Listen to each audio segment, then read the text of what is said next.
Biz insan olaraq sosial bir varlığıq. Sosial olarkən insanlarla söhbət edirik, danışırıq, fikirlərimizi bölüşürük, özümüz haqqında fikirləri və ya onlar haqqında fikirləri onlardan soruşuruq. Bu sosiallığın gətirdiyi mənfi xüsusiyyətlərdən biri də anksiyetidir. Yəni anksiyete dediyimiz şeydir. Necə deyim, insanların hər dediyinə, bizim haqqda hər düşüncələrinə diqqət yetiririk, nəzarət altına alırıq. Görəsən bu insan mən haqqında nə düşünür? O insan mən haqqında nə düşünür? Hər şeyi belə ifadə etsəm, vecimizə alırıq, yəni hər şeydən çox maraqlanırıq. Bu insan olaraq bizi biraz qabağa aparsa da, bir o qədər də çox böyük zərərləri var. Bəli, insanların fikri maraqlıdır, özümüzə diqqət yetiririk, davranışlarımıza diqqət yetirə bilərik və ya geyim tərzimizə də diqqət yetirə bilərik. Amma bunun həddən çıxması əlbəttə böyük problemlərə səbəb olur və bu gün bu gerçəkləri bu videoda açıb danışacağam. Mən Mehrac, kanalıma xoş gəldiniz. Niyə görə hər şeyə diqqət edirik? Bəli, xırda bir detal olsun, məsələn, qarşımızda bir insan olsun, görəsən bu insan niyə mən haqqda düşünür? Görəsən geyimi pisdir, və ya yaxana su ləkəsi dağılıb, məsələn, insanlıqda su falan içdi, bir su ləkəsi dağıldı ora. Deyirik ki, bu insan görəsən indi düşünür, bu yaxasına dağıdıb, səliqəsizdir, pintidir. İnanın ki, mənə heç bir şey insanların vecinə deyil. Mən şəxsən, yəni yolda gedəndə də tək-tük yəni fikir verirəm. Məsələn, o da qeyri-adi tərzdə geyim tərzinə sahib olanlar, həddən artıq səliqəsiz geyinən insanlar və ya boş-boş danışıb, söhbət edib, durduq yerdə gülən insanlar əlbəttə insanın diqqətini çəkir. Bir insan olaraq hamımız normalıq, hamımızın öz fenotipi var. Yəni, bu nəticəyə gələ bilərik. Yəni, ən xırda detala belə şeydir, taxılıb qalmağımıza ehtiyac yoxdur. Mən də bir ara bu səhvləri edirdim. Artıq yavaş-yavaş tədricən bunları yığışdırmağa, aradan qaldırmağa başladım. Və yolda təsadüfən birinə dəydin, veşlərini saldın, ola bilər. O haqda narahat olmursan və insana kömək etdikdən sonra görəsən, mən pis insanam, mən beləyəm. İnan mənə, özünə bu sualı ver. O insanın mənə pis düşünməsi gələcəkdə mənə bir ziyan verəcəkmi? Xeyr, çünki o insan sənin həyatına daxil deyil. Bu diqqət şeyini yaxınlarına falan, yəni riayət edə bilərsən. Diqqət məsələlərində, yaxınlarınla olan münasibətlərində ehtiyat edə bilərsən. Əslində hər şey göründüyü kimi deyil. Yenə təkrar edəcəm, insanlar sən haqqda çox şey düşünmürlər. Düşünsələr də bu tək-tükdür və insanların fikri dediyim kimi tərəfli və eleştirel olur. Yəni heç bir insan haqqda düzgün mühakimə verə bilməz. Əlbəttə, bəlkə ola bilər, amma mənim fikrimcə, yəni ümumi olaraq düzgün bir mühakimə verə bilməz. Əlbəttə, məsələn, hamı seçici olur, hər insan seçici olur. İnsan ümumiyyətcə, necə deyim, meyillidir, yəni bir şeyə meyillidir, yəni onu seçmədə meyillidir. Məsələn, sən xasiyyətcə çox super insan olarsan, amma görünüşcə ortalama bir görünüşə sahib olarsan, amma yanındakı insan xasiyyətcə biraz normal insan olmaya bilər, biraz ərköyün bir tip ola bilər, amma görünüş olaraq çox gözəl bir insan ola bilər. Və biz insan olaraq ikinizi də qarşılaşdırıb dəqiq analiz apara bilmərik.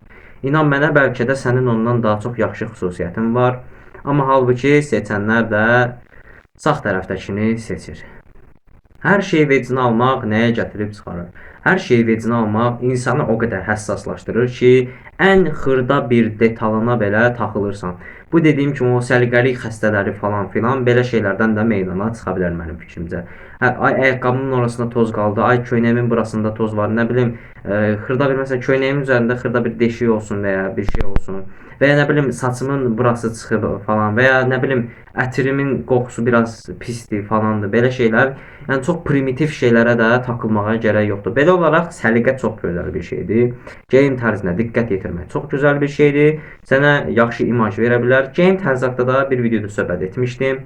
Onu da ekrana qoyacağam. Maraqlanan yoldaşlarımız gedib o videonu da izləyə bilər. Necə xilas olmaq olar? Əvvəl xırda-xırda detallardan başlayırsan.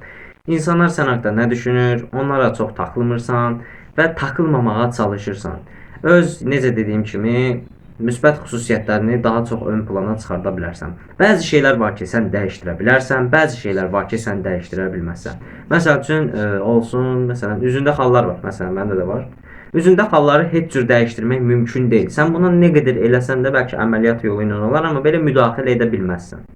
Məsələn, bir yerə gedəcəksən, sportiv şalvar da geyinə bilərsən, cins şalvar da geyinə bilərsən. Artıq o cins şalvar sənin seçimin ola bilər, yəni müsbət istiqamətdə.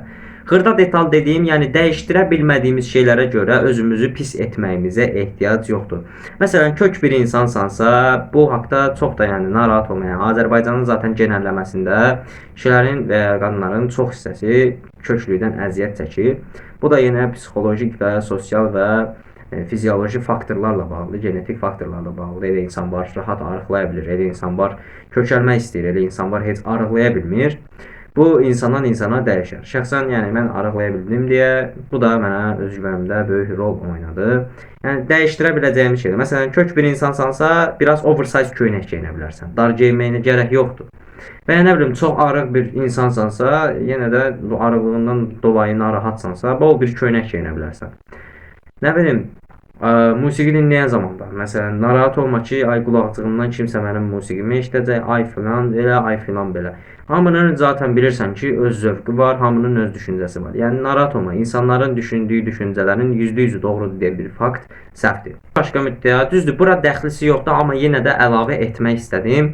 Özünü çalış ki, başqaları ilə müqayisə yox, özünlə müqayisə et. Məsəl üçün, mən belə bir nümunə götürdüm, özümdən yazdım. Dedim, çox vaxt özümdən yazdım ki, anlaya biləsiniz. Məsələn, mən hər il bir dənə prime ay seçirəm. Prime ayın birisi nədir? O ayda nə qədər çox çalışdığımı yazıram da. Yəni il ərzində ən çox, ən verimli işlətdiyim ayı yazıram. Məsələn, keçən il avqust ayı idi, bu il iyul ayı oldu. Məsələn, qarşılaşdırıram ki, oktyabrdakı və noyabrdakı mehracla iyul ayındakı mehracın arasında fərqlər nələrdir? Qarşılaşdırım ki, məsələn, iyul ayında daha çox kitab oxuyurdum, indi azaltmışam. Məsələn, iyul ayında telefondan tamamilə uzaq idim, indi ara sıra açıb, nə bilim, videolara falan baxıram, kinolara falan baxıram. Nə bilim, iyul ayında məsələn, idman biraz aşağı idi, zəif idi, yay ərəfəsi falan istəyir, indi biraz artıbdır. Və ya iyulda qidalanmama diqqət yetirmirdim, amma indi yetirirəm. Bu kimi xüsusiyyətləri qarşılaşdırıb yığırıq və onu yavaş-yavaş düzəltmək üzrə işləyirik. Mən də bu haqda geniş bir video çəkəcəm. Bu hansı ki, vərdişlərimizi birdən-birə mi dəyişsə yaxşı olar, yoxsa tək-tək mi dəyişsə yaxşı olar? O haqda geniş, qapsamlı bir video çəkmək istəyirəm. Özgüvənin bunda rolu haqda danışaq, bəli. İnsan nə qədər özgüvənli olsa, sosial anksiyetəsi bir o qədər aşağı olur. Zaten özünü tanıyan bir insana başqasının düşüncəsi dəyə bilməz. Çünki sənin zaten qalxanın formalaşıb, sən özünü tanıyırsan və başqasının düşüncəsi də sənə təsir edə bilməz. Məsələn, nümunə göstərim. Sən çox xeyirxah bir insansan. Özün bilirsən ki, mən xeyirxaham yəni. Hər an getdim, məsələn, kiməsə kömək elədim, kimin əlindən tutdum, kiməsə yardım etdim falan filan. Birdən yorğun oldum məsələn, avtobusda oturdum. Yaşlı bir xala da gəldi. Amma inan mənə, sən çox yorğunsan və qalxa bilmirsən. O an düşünürsən ki, görəsən bu yaşlı xala yəqin ki, mənim xeyirsiz və ya pis bir insan olduğumu düşünəcək. Xeyr, sən zaten o düşüncəyə gəlməyəcəksən. Sən yorğunsan, insan olaraq sənin də doğal haqqındır bundan istifadə etmək.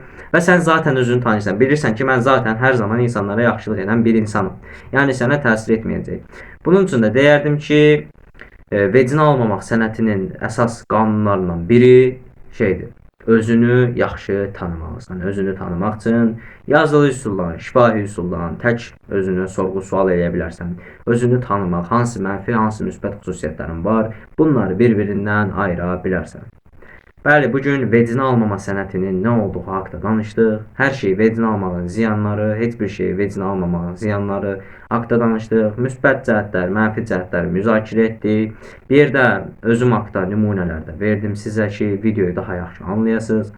Əminəm hər biriniz üçün faydalı bir video oldu. İzlədiyiniz üçün hər birinizə təşəkkürümü bildirirəm. Sağ olun. Salamat qalın.